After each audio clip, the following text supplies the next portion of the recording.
2026 के विधानसभा चुनावों के बाद अन्नामलाई को लेकर कयासों का दौर सा चल पड़ा है। उनके भविष्य को लेकर अटकलें तेज़ हो गई हैं, जिसमें सबसे बड़ी चर्चा उनके पार्टी छोड़ने की हो रही है। लेकिन क्या हाईकमान उन्हें बड़ी जिम्मेदारी देकर रीलॉन्च करने की तैयारी कर रही है? नमस्कार, वंदे मातरम। मैं हूं सत्यम ठाकुर और आप जुड़े हैं न्यूज़ 18 के डिजिटल प्लेटफॉर्म से। देखिए, अन्नामलाई भाजपा के सबसे जाने माने चेहरों में से एक हैं। इनके बावजूद उन्होंने चुनाव नहीं लड़ा।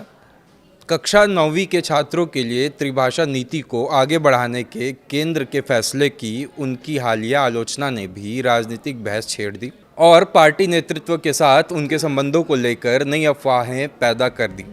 कोयंबटूर में उनके समर्थकों द्वारा लगाए गए विशाल पोस्टरों से अफवाहें फैल रही हैं कि वे एक अलग राजनीतिक मंच बनाने जैसी कोई महत्वपूर्ण राजनीतिक पहल करने की तैयारी कर रहे हैं। 4 जून को अन्नामलाई के जन्मदिन के अवसर के पहले प्रमुख सड़कों और सार्वजनिक स्थानों पर हमारे नेता आइए और हमारा नेतृत्व कीजिए जैसे नारों वाले ये पोस्टर लगाए गए थे। इन पोस्टरों के लगने से तमिलनाडु की राजनीतिक हलकों में व्यापक चर्चा छिड़ गई है। खासकर भाजपा के पूर्व अध्यक्ष और पार्टी नेतृत्व के कुछ वर्गों के बीच बढ़ते मतभेदों की खबर के बीच माहौल को और भी पेचीदा बन गया है। अन्नामलाई सोमवार को नई दिल्ली के लिए रवाना हुए और दिग्गजों से मुलाकात की। इसी बीच कुछ पर्यवेक्षकों का मानना है कि अन्नामलाई भाजपा के अधिक प्रमुख भूमिका तलाश कर सकते हैं। वहीं कुछ का अनुमान है कि वे एक अलग राजनीतिक मंच बना सकते हैं। लेकिन सूत्रों का कहना है कि बीजेपी ने हाल ही में उन्हें दिल्ली में ही रहने को कहा है और पार्टी अध्यक्ष नागेंद्र को दिल्ली तलब किया है। लेकिन क्या बीजेपी हाईकमान अन्नामलाई को रोक पाएगी? अन्नामलाई दिल्ली चले थे ये बताने के लिए कि अब पार्टी का वे हिस्सा नहीं रहेंगे। सूत्रों के मुताबिक उन्होंने पार्टी अध्यक्ष नितिन नबीन को 5 पन्नों का इस्तीफा भी सौंप दिया था। लेकिन जैसे ही वे गृह मंत्री अमित शाह से मिले, सब कुछ बदलता नजर आया।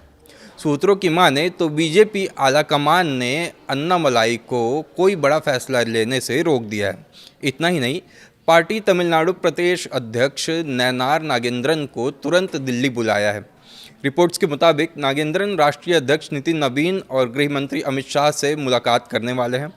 इससे साफ संकेत मिल रहे हैं कि तमिलनाडु में बीजेपी अपनी रणनीति में बड़ा बदलाव कर सकती है। प्रदेश अध्यक्ष को अचानक दिल्ली बुलाए जाने के बाद तमिलनाडु की राजनीति में चर्चाओं का दौर भी शुरू हो गया है। पार्टी सूत्रों का कहना है कि केंद्रीय नेतृत्व राज्य इकाई की मौजूदा स्थिति की पूरी रिपोर्ट लेना चाहती है। इस बैठक का समय इसलिए भी महत्वपूर्ण माना जा रहा है क्योंकि पूर्व प्रदेश अध्यक्ष अन्नामलाई को लेकर बहुत तरह की चर्चाएं भी चल रही हैं। रिपोर्ट्स के अनुसार अन्नामलाई जो हैं वो दिल्ली में पार्टी के शीर्ष नेतृत्व से मुलाकात कर अपना इस्तीफा सौंप चुके थे। लेकिन उन्होंने पार्टी छोड़ने की संभावनाओं को लेकर कोई खास बयान या किसी भी तरह का ट्वीट वगैरह नहीं किया है। हालांकि बताया जा रहा है कि केंद्रीय नेतृत्व उन्हें फिलहाल दिल्ली में ही रहने के लिए कह रही है। इसके बाद ये अटकलें और तेज़ हो गई हैं कि क्या पार्टी संगठन में कोई बड़ा फेरबदल होने वाला है या फिर अन्नामलाई को राष्ट्रीय स्तर पर कोई बड़ी जिम्मेदारी दी जा सकती है।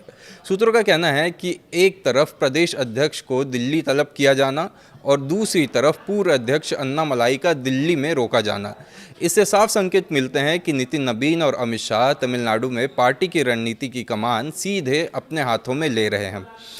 तमिलनाडु बीजेपी की उठापटक और पूरी सियासी घमासान को लेकर आपके क्या विचार है, हमें कमेंट्स में ज़रूर बताएं।